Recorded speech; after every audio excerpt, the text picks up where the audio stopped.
This diva started out young, performing for friends and family in her native Houston, and has gone on to serenade presidents. She is a singing and dancing force to be reckoned with and has expanded out of the music biz into movies, gathering acclaim and awards for whatever she touches. She's like so talented and she wears that talent on her sleeve. She's a supremely talented singer. She has been listed as #1 on the Forbes 100 Most Influential Women, rated the world's most beautiful woman by People magazine, and has sold 75 million recordings and counting worldwide. Just like a basketball player, she puts in the work. She is a woman of faith in a cutthroat world of entertainment who has carved out her place in the record books while remaining true to her core values. She's a mom, she's a wife, she's beautiful, she's a fashion designer, she kind of has it all. She has tamed one of hip-hop's biggest talents, and together they seem set to build a dynasty that encompasses hot tracks, clothing lines, and restaurants. Their baby, Blue Ivy, has already joined her parents as a performer, and under her mother's guidance is sure to have an amazing future. Focus should be the word that I should use. She was always a focused kid. To her fans, she is the queen bee, and she commands not only loyalty, but gives the same in return. She's gonna do what it takes. It's a mega star. She just can do absolutely everything. She is the hardest working woman in showbiz, and her drive and ambition know no bounds. Yet she delivers her talent to us not as some tantruming cliche diva, but as giving, classy, and supremely regal. Always beautiful at visage and voice. She is Beyoncé, and this is her story.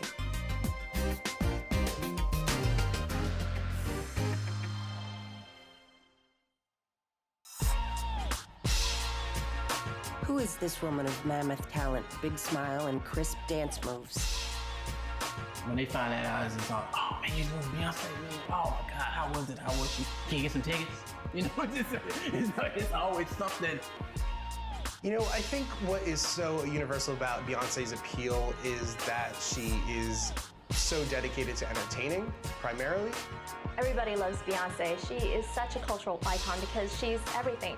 I think that Beyonce is so popular because she puts every fiber of her existence into her career and performance. Beyonce is a great singer and a great person, but it just didn't start happening yesterday. We mean the whole makeup of her, who she is and how she got to where she is.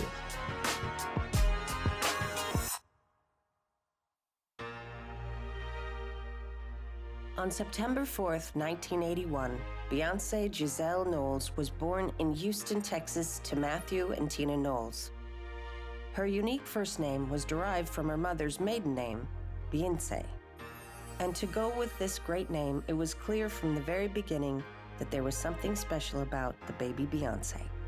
Beyonce was born, she was just like any other, baby. Everybody was excited. She was just a normal child. She was just a bundle of joy. The thing that sticks in my mind with Beyonce was Matt and Tina had a New Year's Eve party at their house the year Beyonce was born. We stood outside and she was just fascinated. She would hold her hand out. It was raining, so the raindrops could drop on her hand. Tina Knowles was a hairdresser and clothes designer, while Matthew was a successful medical equipment salesman. For both, family and church was central to their lives. Her father was always a guy who thought outside of the box, and the mother, Tina, was always a beautiful lady, gracious lady who always had a professionalism about her. Tina did. And then, Tina and them used to have a little singing group when she was a little girl, too, now. The performing bug ran in the Knowles family, and pretty soon, young Beyoncé was putting on her act for everyone. Anytime anybody went to their house, she'd have to sing and dance. She put on a show for them. She had a love for Michael Jackson, and every time she was little, before she started school, they always wanted to sing and dance. But most kids, they always want to sing and dance. But I think when she really started, every time you saw them, and it was a thing in our family is that when you go over to the house, you're gonna have to listen to a song and a dance, and you're gonna have to look at a production. As a young girl growing up in Houston, I used to call her a miniature adult because she never was like the other children. She was always in her area, in her lane, doing what she did. Well, Beyonce, started singing in church. She is a kind of a good girl from the South. She was shy at first. She wasn't the kid that stuck out. She was just being a normal kid. But when she started to sing, that's when they first heard her sing. That's when they knew that she had a gift. She was going to St. Mary's School, and she was dancing and singing and doing her things. And I think, it's that when they finally heard her sing.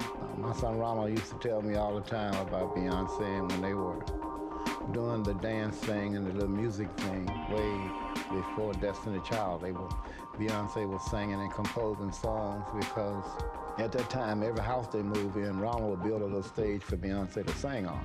We built this deck in the backyard, and they eventually started using that, as the stage in the summertime. Matt and Tina had them to where they had, trainers, and they had dancing people because Beyonce was in dance, Beyonce went on to attend the music magnet school, Parker Elementary, and then later the High School for Performing and Visual Arts, both in Houston. She showed her talent as a soloist, winning competitions in the local area, and then formed the group Girls Time with other local talents. Matthew Knowles quit his job and took over the daily running of the young performers' careers. And further making it a family endeavor, Mother Tina became a full-time stylist and costume designer for the girls, and then had them rehearse in her salon, Headliners. Matt had put them in a position or found people to put them in front of, find songwriters, find people to do stuff. So Matt was doing his part to help them be successful. Always go back to the success of anybody, it goes back to the family unit. And I think she came from a good family unit. Well, they family, they went to church. Like, we didn't go to church. Me and my dad went to church. Me and my mother went to church. But they would go to church every Sunday, and they would go to eat. But their thing is they always went to church, and that thing, come have dinner. Family was important. Family was very important. Matthew and Tina and Beyonce and Salon and Kelly, they would be at Luby's cafeteria. They sit around and discuss things and issues and what you got out of a sermon, and which most families don't do that anymore. Tina used to have a place called Headliners as a hair salon, and Tina was always a support person in the family because she always had a knack for entrepreneurship. And it started to progress from there because of the work that was being, done behind the scenes. They were writing, they were going to the studio, they were going over to David's place, they were in the studio. Matthews just saw that as an opportunity to get Beyonce out there, because Uncle Matt was always on a mission, and on a mission to do and accomplish the goals that he accomplished. And I think that him being a salesman, he already had the right skills to apply those skills to another area. It was like the girls could never have a relaxing time or never have a downtime because he was always, we need to do this, and he was talking to them as though they were 25 or they had been in the business for a while. He started, and we would always tease him. I would call him Joe Jackson, but it kind of just started, and then now we can see the result of it. With Matthew and Tina Knowles firmly behind the group, Girls Time went on to compete in Star Search. They lost to an adult male band. They were devastated. When they lost to Star Search, it was like really hurtful because they thought, and they really won. But you couldn't see, these little teenage girls beating some 35, 40-year-old musicians. You just couldn't. America wasn't ready for that. But that was heartbreaking to them, but it just fueled a fire. Since that time, then she went on to do what Destiny Child did, and the rest of it is kind of like history. Like all young acts, the group suffered its fair share of ups and downs. But the biggest change was about to come, and like so much with this family based in faith, it was inspired by a passage from the Bible and the book of Isaiah.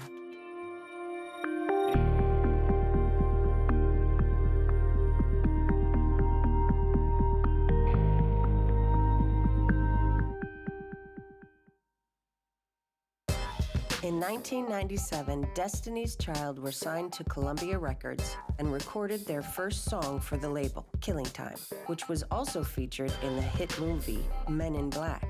Their real breakthrough came with the song No, No, No off the self-titled album. This song garnered them 3 Soul Train Lady of Soul Awards. Beyonce started in a girl group with, great voices and funny coordinated outfits. And it just kind of evolved into, from Girls' Time, and then it kind of evolved, with the member changes from when they were little. It just kind of grew and started snowballing because work on the back end was being done. At this time, Destiny's Child was made up of LaToya Luckett, Latavia Robertson, and Beyonce's childhood friend, Kelly Rowland. I think we all became fans of Beyonce during Destiny's Child. She was just so sweet, this, young girl with an amazing voice. And they had some really great songs. That's when everybody kind of started noticing, hey, who's this girl? She's really talented. While out front, everything looked great for Destiny's Child, behind the scenes, the situation was turning sour. Robertson and Luckett left the group and filed a breach of contract suit over management issues. There followed a period of depression for Beyonce as the group went through a series of lineup changes that increasingly became public and drew criticism on the shoulders of the fledgling star. I came in right when we was wrapping up the first album of No No, when No No was a big hit. And the girls were kind of going through some transition. I remember Matthew coming to me saying, I need your help with something. I need you to take over a role as role manager and assist me in doing this for the girls. We got some events that we need to do and I need your help with it. And it was all great. Beyonce was like, cool, hey, we know who you are. We're gonna support you, we're gonna help you out through this role, because we're all kind of new and going through the transition too. Finally, the tumultuous personal changes settled down, and Destiny's Child was born again with the lineup of Kelly Rowland, Beyonce, and Michelle Williams. Miraculously, a supergroup had been reborn. And I remember the first date was a Phoenix date, and it was me, the girls, and a security crew. I first met Beyonce in 1999, right after the breakup of the two girls. That was her first body ride. First laid eyes on her at Hobby Airport. She was real quiet, real shy. So I looked at her, I was saying to myself, wow, we're getting ready to do a concert with this real quiet, shy girl. I'm going to get paid a lot of money for this particular concert. I may not have another gig. So we get to the concert, we set it up, we make sure the room is secure. We get on stage, and all of a sudden I see this person just explode, just come out. I'm like, wow. I'm like, man, this girl's a star. Nonetheless, the young diva in making pulled it together and kept up with the hectic touring pace. Went to Phoenix to do it. It was just us, nobody else. And that kind of bonded us at that point in time. B was a natural girl. She was always kind of real laid back, quiet, but driven. I remember just her writing and wanted to do more in the writing and production end of going to the next album, and how she wanted to expand and make the group grow. And I knew then that she was driven. Then in 1999, the group recorded their second album, The Writings on the Wall, which sold over 8 million units and spawned hit songs Jumpin' Jumpin' and Say My Name, which is one of their most recognized songs of all time, and it won them the music industry's highest honor, a Grammy Award for the best R&B song. I think it's like Mile High, something like that, and we had to do a performance, and the city was probably at least another 30 minutes away, and we were behind. We was trying to get on stage, and our dancers weren't there. And I remember MTV was filming us, and I had to go in and let the girls know, hey, look, we ain't got no dancers. They gonna be late, they stuck in traffic, and it's an hour race, but we still gotta go and do the show. And I remember the girls looking at me and were like, what? I said, well, we still gotta do the show. So I remember B was like, okay, well, let's do it.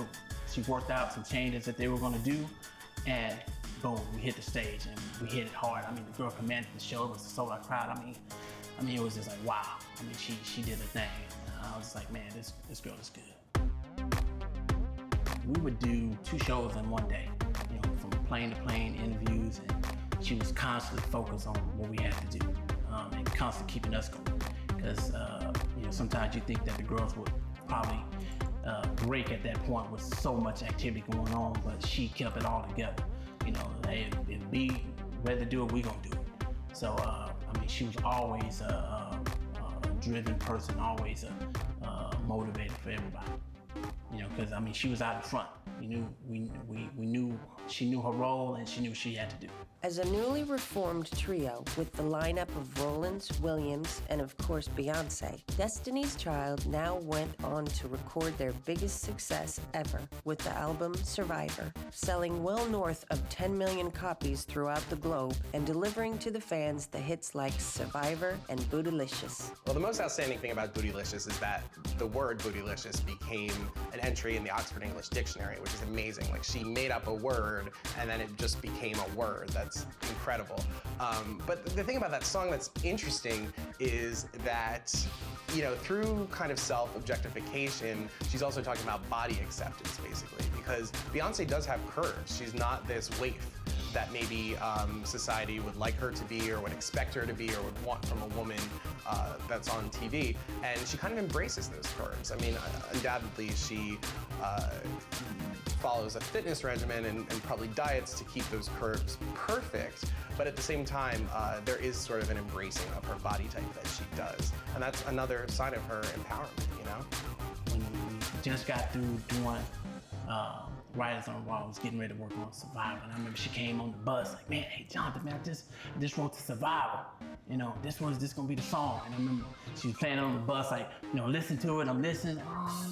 Oh yeah, this is hot, baby. Yeah, I wrote it. It's gonna be the bang, it's gonna be the new thing. That's when the girls were coming out. They were ready to be free, loose the shackles, everything. And she would roll out, I was like, man, B, this is hot. It's gonna be real hot, you know.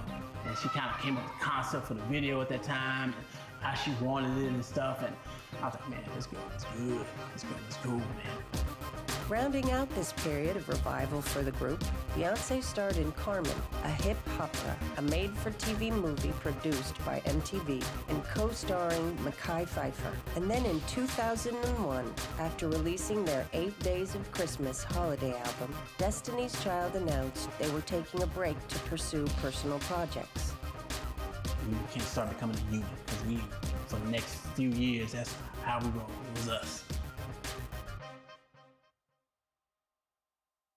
What are you wearing today? I'm wearing Roberto Cavalli. Does he dress you all the time? He does. Sometimes. I love his clothes, and this is perfect for the night. It looks great on you. Thank you. Fred TV, give a shout out. Fred TV. Following her first turn starring in a movie, in 2002, Beyoncé landed the role of Foxy Cleopatra in the highly successful movie Austin Powers in Goldmember. A year later, she starred opposite Cuba Gooding Jr. in The Fighting Temptations. Beyoncé has gone on to a successful career as an actress, building on these early roles and gaining recognition from fans and critics alike. Believe it or not, my mother loved Sparkle. She loved all of those 70s movies, and that's what I grew up watching. And like Mahogany and so many. And this didn't quite change my life, but I will always love Coming to America. I think it's so hilarious. I love Eddie Murphy. I still can't believe I got a chance to work with him. Despite this uptick working as an actress, the young singer remained true to her first love, music. I think it is rare for someone certainly so young to do it, you know, to be a successful songwriter and a singer and an artist. She did an incredible job moving out of this kind of young girl group identity into becoming a legitimate solo artist. She didn't need that much encouragement because she was already focused. She knew what her purpose was. And then musical influences, I know that she talks a lot about Etta James and Stevie Wonder specifically. She definitely has roots in R&B, so it's like she's done her homework basically. She knows soul and can project it from there and kind of modify it too for contemporary listeners. But she became a solo star in her own right when she released her own album, and that really was where she just exploded as a superstar. In 2003, Beyoncé released her first solo album, Dangerously in Love. The album has sold 11 million copies worldwide and introduced the world to her hit song, Crazy in Love. The song featured rapper and hip-hop entrepreneur Jay-Z. Sean Carter, aka Jay-Z, was and is one of the most successful rappers in hip-hop history. The couple met during production of his song, 03 Bonnie and Clyde, and apparently the connection was immediate.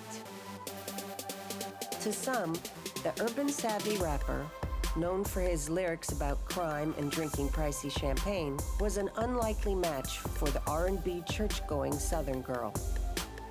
Nonetheless, they became a couple, albeit a very low-key couple. Jay-Z has been quoted saying, "We don't play with our relationship." While her personal life was growing, Beyoncé's professional life took a huge leap when the Dangerously in Love album won 5 Grammy Awards. I think Beyonce probably has the best machine, but I also think she has been tailored, basically, to be this perfect pop star. And certainly damage control and image control factor into that greatly. So I think she's just really, really well trained. She just really knows not to go off course. I think it's all about Beyonce's amazing voice and her ability to really create these great pop songs. I mean, it was not only a huge seller, but it was a big Grammy winner as well. I remember when her first tour, when her solo album came out, we were in, I think it was in Miami. We were at the arena, and after they prayed, you know, I was walking with Beyonce. She was like, "I hadn't seen you," because I was doing the merchandise. So she was like, "Okay, I hadn't seen you the 2 weeks leading up to it." You know how they rehearsed for the show for 2 weeks. And when I came out the night before the show, and when the show actually started, I remember after we prayed, we walked, and she was telling me, you know, we were just talking, and I remember telling her, she was like, "I'm nervous." Right before they put on the little carry out. And I said, "What you nervous for?" I said, "You don't worry about it. You put in the work, you gonna be fine." And her thing to me was, I ain't nervous for me. I'm nervous for everybody else that they're gonna be in their spot and do their part. She said, "I got mine." And that let me know right there that she's gonna be fine. It's like the Michael Jordan. I'm gonna do mine, but when I pass you the ball, make sure when the lights hit you, you on cue. I guess what surprised us was as big as it got. You know, I think we all expected her to be somebody, but my goodness. That's when everybody realized just what an amazing star she was. Putting on hold her next solo project, Knowles rejoined Destiny's Child, releasing the Destiny Fulfilled album. The group had a number of hit singles off this album, including Soldier, Cater to You, and Lose My Breath. Despite the success of this multi-platinum album and string of hit singles, the group announced they would disband after the North American leg of their worldwide tour. I think they all felt that they had done everything that they could do as Destiny's Child. I mean, they were all very close. They've known each other since they were really little. And Beyonce obviously became such a huge star in her own right that, you know, Destiny's Child they'd run its course. It's amazing that she was able to dump Destiny's Child and really get no flack for that. I think part of the thing was that Beyonce was Destiny's Child in a way. I mean, Kelly would sing a lot of the time, and certainly on their last album, Michelle sang a lot. But really, everybody knew that Beyonce was the main attraction. And I think also that Crazy in Love was just such an insanely good single that any doubts were cast away. And people were just like, well, you can't mess with this. Like, I mean, it's great. So we'll take Beyonce however we get her. But there was no stopping Beyonce, and in 2006, she released her second solo album, B-Day, and her hit single, Deja Vu, again featuring her then-boyfriend, Jay-Z. Continuing her acting career, she starred in the movie Dreamgirls, for which she received 2 Golden Globe nominations in 2007. Rounding out 2007, she embarked on a 90-venue worldwide concert tour called appropriately the Beyoncé Experience.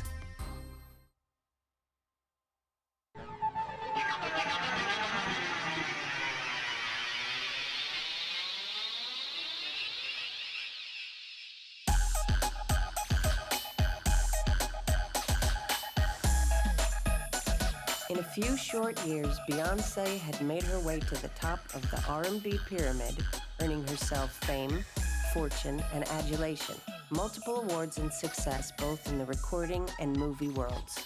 To many, she had also earned the coveted title of diva. I think it depends on what you define diva. You know, diva is a really talented, amazing artist. Yes, absolutely. But she's really down to earth. She's not the type of person that you hear about crazy demands or all white flowers and pink M&Ms or whatever. She's a down to earth girl. Beyonce is an R&B diva, basically, and she comes from a line of crossover R&B divas. You know, Whitney Houston has roots in gospel and R&B, and she was able to become the biggest singer of her time. Mariah Carey as well. We see this happening a lot. I think also really key to Beyonce's particular appeal is that she doesn't have the laid-back R&B vibe, and that her music is so much about joy. Which is actually kind of not a cool thing. It's not cool to be as happy as Beyonce is, but she sells it so well that she is accepted for being this like sphere of joy that she is. From when we were little, we just, you know, we went to the Bahamas. I guess Beyonce was about 9 or maybe about 9. You know, me, Solange, we went to the Bahamas with Tina. We just had a great time. And I still think that Beyonce is the same person. She wants to have fun. She wants to excel at whatever she does. She puts in the work. And that's really what makes a pop star today, the multi-package thing. Like, from American Idol, we've been given this rhetoric of you have to be the full package, you have to dance, you have to sing, you have to write a lot of the time, and she does everything like that. She's incredible. To be honest with you, it was the very, very first concert in Phoenix. When she hit the stage, she went out. Penny Hardaway, I'm gonna call his name. Penny Hardaway was like a big time star in the NBA. But when he saw Beyonce, he acted like he was a kid in kindergarten. He was like, Beyonce. It was like, he was a kid in timeout, just sitting in a corner. I think what's key to Beyonce's appeal is that she's so entertaining. I think that there's nothing boring about her. Maybe people who aren't into R&B might associate it with being boring or somehow being inaccessible. Certain meet and greets, we'll be out on the road, and me being a bodyguard, I'm looking around and I'm surveying and I'm trying to make sure everybody's good. And I see this guy, gangster rapper looking guy, you know, he's looking all hard, mean and menacing. You know, so I'm watching him real careful, and he get up to Beyonce, and he sounds like he's a 7-year-old girl. He becomes a fan, and you know, I'm like, wow. And I make eye contact with some of the other security guys that are with me, and they're like, wow. Can I get your niece's phone number? They think because I'm the oldest, I'm the aunt. You know, like, you know, no, you can't. Can we get some pictures? Would you tell Beyonce to call me this and that? And I try to tell them, you know, she can't call everybody who want them to call her. I've not seen an autograph that she wouldn't sign.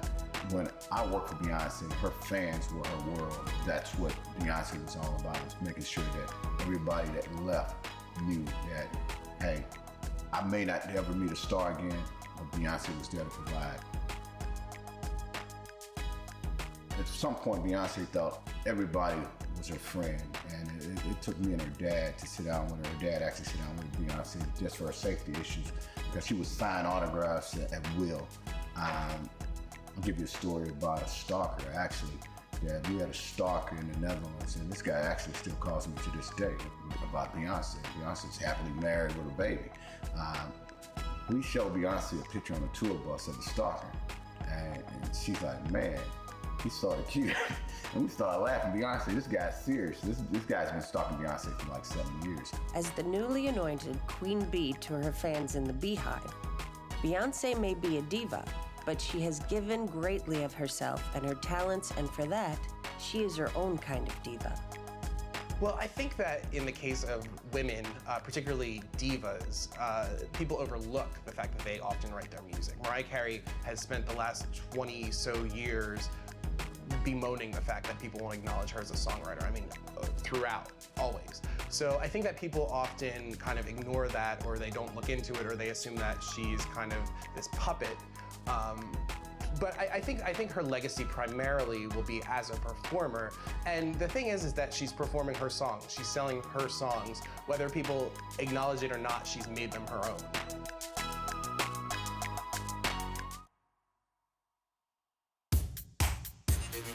Perhaps more tellingly, Beyoncé has remained her true Southern girl self rather than fitting the traditional image of the diva. Like everything else, she has made this most iconic of pop star personas her own. Beyonce is definitely likable. That's why she's appealing. She's so amazingly talented, and she does have this crazy, glamorous life that you and I will never have. Yet she's so approachable and down to earth and seems like a genuine, nice person. One of the problems that I actually had with her was she wanted to be everybody's friend. Even after a concert, she sees a small kid, she want to pick the kid up, and I'm like, hey, you're gonna draw a crowd, you're gonna draw attention. So Beyonce was always a superstar that really wanted to be just the girl next door. And you know, she's just like, she's basically like if America's the teacher, she's our pet, basically. She is the kind of person that just wants to please and entertain us in that facet of her life. And so she knows not to screw it up. But these things do slip out of people's hands. Well, Beyonce, the cousin, is just like, she's loving, caring, you know, she's concerned, you know, and having such a hectic schedule. You know, it's been, when she was younger, she was at all of the family functions. You go over to the house, they were loving and caring, but like I said, you were gonna watch a show. You know, and then when they started getting older, Beyonce hadn't changed. Well, Beyonce is amazing because she goes on stage and she dances and she's singing about being bootylicious and how single ladies and girls dominate the world. And it's something that you just can't stop looking at. But then, you know, she goes home and she likes to talk about how she's this normal, you know, nice, sweet girl at home, and she's this really powerful woman on stage. The fans were fantastic to Beyonce. She couldn't go anywhere. If we went to a shopping mall, it was overflow. Word got out Beyonce was there, and of course we were signing autographs too. We couldn't sign autographs anymore and try to find an escape route out of there. Sometimes the fans were so hyped, you know, and weren't aggressive towards Beyonce, but it was just the point. It's Beyonce, they wanted to grab and touch on her. And you got 10, 15, 20 people grabbing and touching on you at one time. It's gotta be a traumatic experience. She's always been real good to provide tickets. Not only tickets, but also finance. Just working on a tour, you have no idea the type of income that you make working on a tour. So just by meeting Beyonce and her family, I feel as though I've been blessed, you know. Being on the road too is that when you read some of this negative stuff, and you've been there, we've been to the malls, or when they started to grow up or started to really explode, like after the first or second concert, it's like you're in the airport and you've been traveling with this person, and you see that they're tired and fatigued, and they trying to disguise themselves with a hoodie or a baseball cap. And then when people recognize it, even though they're that tired, for a person to stop and say, okay, and take the time. You know, and Tony can attest to that. You know, I don't want anybody to know who I am, so I'm gonna put on this baseball cap, no makeup, and be covered up, and we just gonna go in the mall. And then when people actually see who you are, you take the time and, you know, push them in the dressing room and take pictures with them and laugh and giggle. You know, that's Beyonce. So my thing was, when she was off work, was to make sure that Beyonce was safe, and basically she had her me time for herself. The most interesting thing about her celebrity, I think, is that she's been A+ across the board so far, probably because we don't know very much about her personal life. It'll be really interesting to see if Beyonce is able to maintain that image and always be the squeaky clean good girl, or if she'll have her breakdown moment, or if she'll be caught with marijuana at an airport, or you know, whatever possibly could happen. Generally, we see that in our divas. Generally, there's one slip at least, you know? Maybe Beyonce is the one that never slips. Maybe she's just perfection all the way through. We'll see. This unique Beyonce persona comes from her deep roots in Houston, founded on the twin pillars of her strong, hardworking family and her deeply felt faith. Going back to those days when the Knowles family would gather after church to discuss that Sunday service, Beyonce has remained firm and clear in her Christian beliefs. But, as with so much to do with the young diva, she keeps her private beliefs to herself. Yet before every show, she and her performers still pray, and she has never forgotten her home church. She was overseas somewhere, and she started feeling like, I need to go to church. So she jumped on an airplane and came to Houston to go to church, which says a lot for the church and a lot for her. People go to a lot of different places to get their religious food, you know? And the fact that they were doing it then, but when they went to St. John's, and I think that Rudy Well, at St. John's Church, they had an innovative way of approaching ministry, and I think that the homeless ministry was one of the biggest ministries in Houston, because I've always admired and respected that, because Beyonce and Matthew, they were all a part of that family, and they were always doing great things in terms of helping people in the ministries at their church. From the time she was a little girl, her church and her Christianity have been key components to her success. Beyonce is a typical Southern girl. She grew up in the church. I think that's always been very important in her life. And although she, will dress very outrageously on stage and sing about being, bootylicious and things like that, it is still a very important part of her life. Little known to the outside world, Beyonce has never forgotten her roots, and using her personal wealth, has given generously to her church, the community of Houston, and many worthwhile causes. I think that Beyonce has done a number of projects to help the church, but I think that the homeless ministry is one of the biggest ones, and what they have done to give back to the community. So she has never forgotten from where she came. In 2008, I think Beyonce did what she did the church over there, and Kelly and Beyonce did the church and stuff like that. The St. John's Center, she's giving money, Bread of Life. When the concert was here, she gave money to Bread of Life and the food bank. So she's always giving back. And also too, she does a lot of different community things here in H-Town. So, she's constantly here. Beyonce, as well as her dad, sponsored a youth football team that I coached for like 7 years. These kids wouldn't have an opportunity to play football without the finance and backings of Beyonce. And one of the kids actually is a big-time star at Oklahoma State. This is home, so y'all always gonna try to take care of home. That's just a part of who she is, giving back. Because I can remember as a youngster, Matt would take her to see homeless, and they would go feed, homeless people around Thanksgiving and Christmas. So Matt, he put that in her. But you have to understand Uncle Matt to understand the success of Beyonce. Because if you don't understand Matt, irregardless of what you read about him, what you say about him, but if you have to understand him to understand her success. Because had it not been for him, Matthew, who was persistent, no to him meant that he hadn't convinced you to say yes. Keeping an eye out for her family's well-being has been key, and Beyonce has also helped advise her younger sister, Solange, as she pursues her own, though uniquely different, career as a model, DJ, singer, and actress. Where Beyonce finds influence from her family specifically, I think that is a major source of her joy. I think when you hear her sing a love song, it's clearly about Jay-Z, and all signs point to that relationship being extremely healthy and extremely balanced. Beyonce cared about her family. Angie Beyonce was always there, her cousin. Her and her cousin really liked each other. Her sister Solange, Matt and Tina. Tina was always real good. We were on tour one time. It was my birthday, and they made a cake and fixed a real nice meal for me and told me how they did. Appreciate it. The Knowles family is really cool. I remember when I really kind of got into the confines of the family, and they really got to know me, and they really got comfortable with me. We used to go hang out at their house and used to go pick the girls up. It became a really good bond, and so it was business and friendship all together, as we kind of extended our roles outside of the 9-to-5 work that we did. I believe sincerely and honestly that the people and the citizens of Houston is proud to have her as a native Texan and a native Houstonian. If she was to do a rodeo or do an event here, I'm certainly would be sold out. 100% certain that it would be sold out.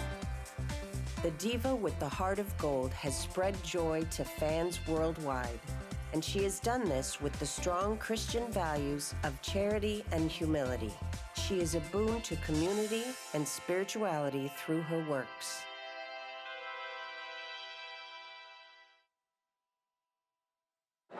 Music and fashion, they go hand in hand. And, when these beautiful models are posing for their shoots, they're listening to music. We're all inspired by music, and I think it's so great that they're acknowledging us musicians. If one thing has defined Beyonce, it has been her sense of fashion and beauty. This young diva understands and appreciates street fashion and couture culture, uniting the two worlds in her own unique style. And with her mother, she has her own line of clothing through the House of Darion and her own line of fragrances.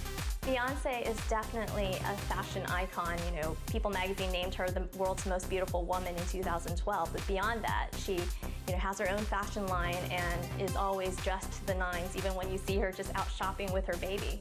I love to mix different fabrics. I love maybe chiffon with different types of diamonds or embroidery or anything shiny. I love to mix something kind of rugged with something really feminine.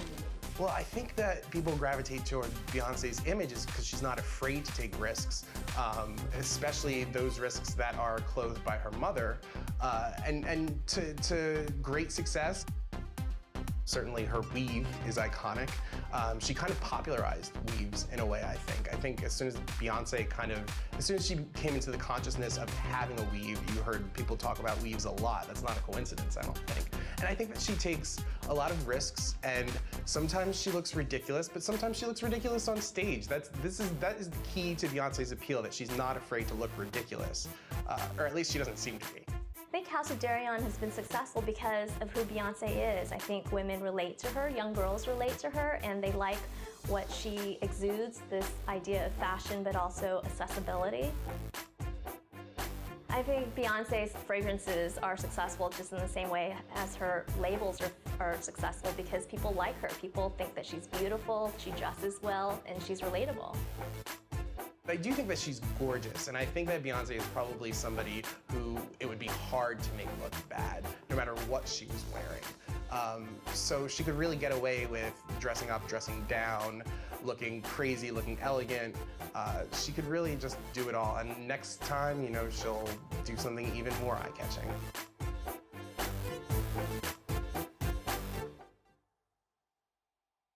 All through these years, Beyonce and rap superstar Jay-Z have been maintaining a low-key relationship. Living the truth of that good Southern girl image meant that Beyonce kept her private life private, even when publications like the New York Times named her and her beau a power couple. Beyonce and Jay-Z started dating when she was pretty young, and it was always seen as this musical collaboration. He's, quite a bit older than she is. But then, when she started breaking out of her shell and they got married. I was in the beginning stages when they were Jay-Z, so I don't know.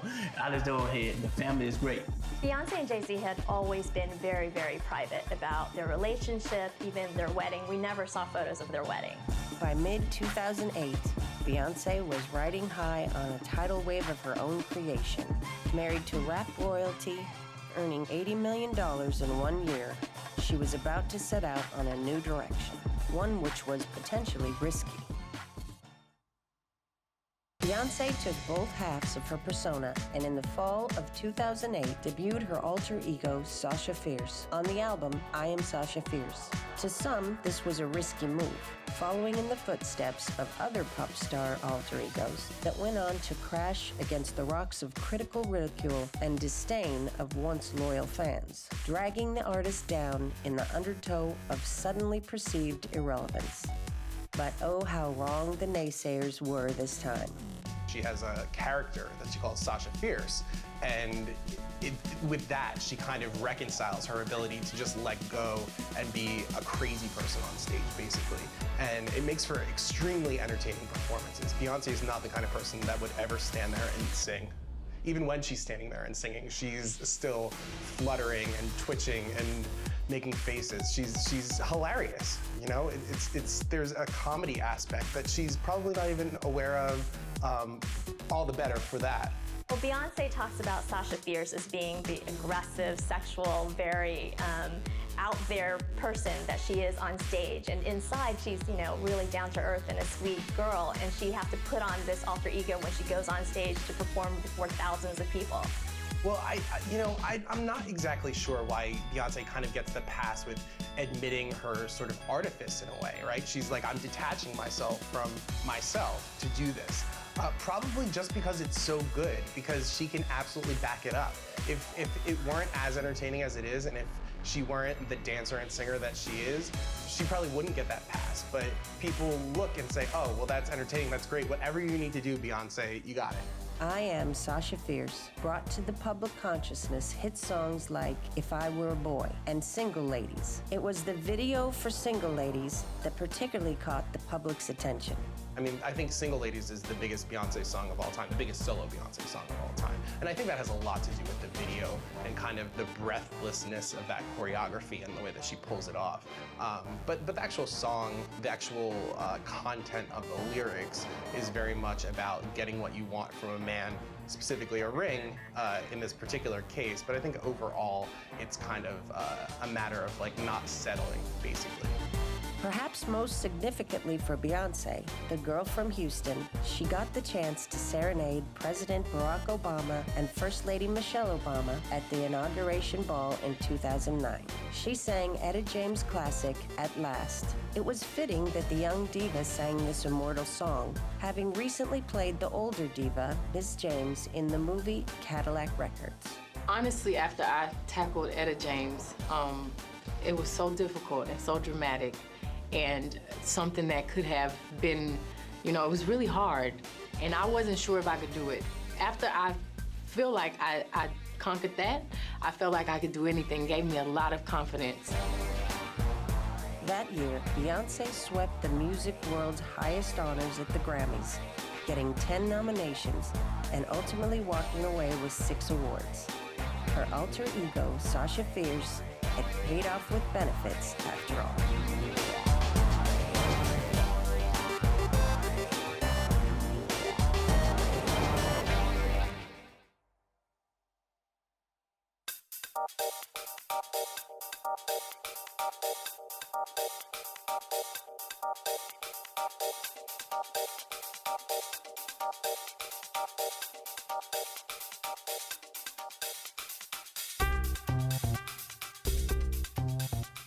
Beyoncé Knowles has been one of, if not the, hardest working women in entertainment. Fittingly, she took some time off in 2010 to recharge her batteries, as she put it. In 2011, she also took over management of her own career, parting ways with her longtime manager and father, Matthew Knowles. And keeping the juggernaut of her career going, she released her 4th studio album, fittingly called 4. And then in the summer of 2011, she and Jay-Z announced they were expecting their first child. It became a whole different side of her that we got to see, and it was really nice to see her happy and in love. Happiness, you have to be happy, and when you see a woman or a man that is confident and comfortable with themselves and happy, it makes you feel happy. During the 2011 MTV Video Music Awards, Beyoncé announced that she was 5 months pregnant. First on the red carpet, and then, more famously, at the end of her performance of Love on Top, when she rubbed her growing baby bump. The announcement became an instant social media success, leading to record number of tweets, as well as making that year's VMAs the most watched in history. But once she got pregnant and she decided to make this announcement in such an amazing way on the VMAs in 2011, showing her belly, and you saw Jay-Z in the audience being so happy, I think they're just so happy they can't not show it to the world. For the expectant father, always super cool Jay-Z, the media blitz speculation of whether it was going to be a boy or girl did not faze him. Yeah. Either? We'll see. Okay. One of the two. One of the two. If it was coming from them, they were able to control it. And I think what happens when you're a celebrity is that things just spiral out of control, and you kind of can't do anything about what's being put out there. So people just cling to whatever control they can.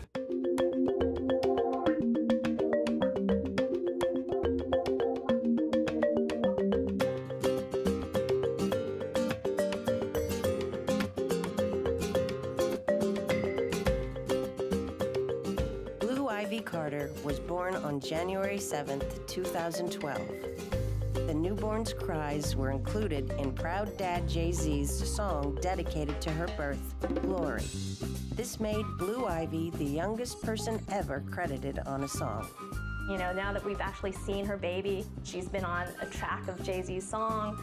It's just wonderful to see. I think they're just so happy they want the world to see that. I can just see now that her and Jay are together, they're gonna put, Blue in a position you know, Blue Ivy in the position to be successful. Whatever it's gonna take, they're gonna make it happen.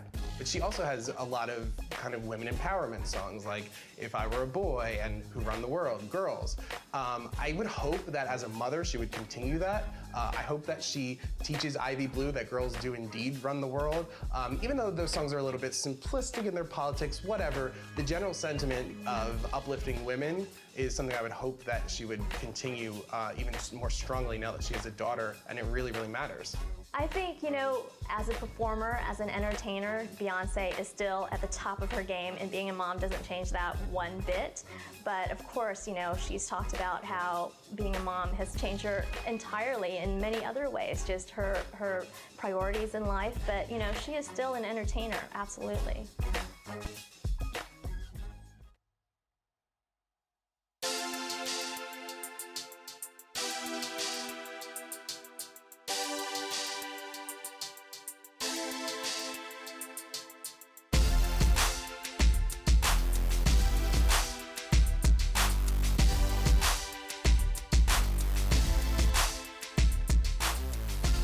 Beyoncé Knowles has conquered the world with her songs, and she has done this in her own unique way. So what could possibly be next for this talented performer? What's up with Beyonce? Beyonce getting paid, man, doing her thing. That's what she's doing. I think Beyonce is going to go down in history as a really huge icon of her generation, you know. I think for a very, very long time, we will have Beyonce music in our lives, in the forefront of our lives. I think she'll be really, really popular. I think she'll just find a way to keep kind of changing enough to keep interesting. I think also probably she'll get more into movies. She's already shown that she's interested in that, and that's usually the next step people take to dominate. As a performer, as a singer, and she's also an actress and a designer, all of those things. And I think she's been a really good role model for girls as well. I think she's really important in this time. I'm very proud of her. Although I was not surprised.